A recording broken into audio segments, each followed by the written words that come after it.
ప్రధాని నరేంద్ర మోదీ జూన్ 20-21 తేదీల్లో జమ్మూ కాశ్మీర్లోని శ్రీనగర్లో పర్యటించనున్నారు. ఈ సందర్భంగా ఆయన అంతర్జాతీయ యోగా కార్యక్రమంలో పాల్గొంటారు. జూన్ 20న సాయంత్రం 6 గంటలకు శ్రీనగర్లోని షేర్-ఐ-కశ్మీర్ ఇంటర్నేషనల్ కాన్ఫరెన్స్ సెంటర్లో ఎంపవరింగ్ యూత్ ట్రాన్స్ఫార్మింగ్ J&K కార్యక్రమంలో భాగస్వామి అవుతారు. కాశ్మీర్లో బహుళ అభివృద్ధి ప్రాజెక్టులకు మోదీ ప్రారంభోత్సవాలు, శంకుస్థాపనలు చేస్తారు. వ్యవసాయం, అనుబంధ రంగాల ప్రాజెక్టులో పోటీతత్వాన్ని పెంచేందుకు వివిధ అభివృద్ధి పనులను ప్రారంభించనున్నారు. జూన్ 21న ఉదయం 6:30 శ్రీనగర్లోని SKICCలో 10వ అంతర్జాతీయ యోగా దినోత్సవ కార్యక్రమంలో పాల్గొని సభను ఉద్దేశించి ప్రసంగిస్తారు.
రెండు 2015 నుండి ఢిల్లీలోని కర్తవ్య పథ్, చండీగఢ్, డెహ్రాడూన్, రాంచీ, లక్నో, మైసూర్, న్యూయార్కుల్లోని ఐక్యరాజ్యసమితి ప్రధాన కార్యాలయంతో సహా వివిధ ప్రాంతాల్లో అంతర్జాతీయ యోగా దినోత్సవం వేడుకలకు మోదీ నాయకత్వం వహించారు. 21వ తేదీన దాదాపు 7,000 మందితో కలిసి ప్రధాని మోదీ యోగా చేయనున్నారు. అనంతరం శ్రీనగర్లో empowering youth and transforming Jammu Kashmir కార్యక్రమంలో ఆయన పాల్గొని యువతతో ముచ్చటిస్తారు.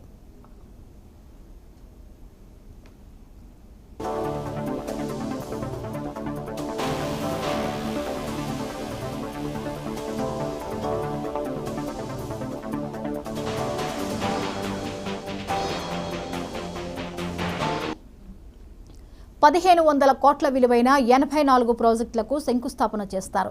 ప్రభుత్వ ఉద్యోగాల్లో చేరనున్న 2,000 మందికి నియామక పత్రాలు అందజేయనున్నారు. మోదీ పర్యటన నేపథ్యంలో జమ్మూ కాశ్మీర్ లెఫ్టినెంట్ గవర్నర్ మనోజ్ సిన్హా భద్రతా చర్యలను పర్యవేక్షిస్తున్నారు. ప్రధానిగా మూడోసారి బాధ్యతలు స్వీకరించిన తరువాత మోదీ తొలిసారిగా కశ్మీర్లో పర్యటిస్తున్నారు.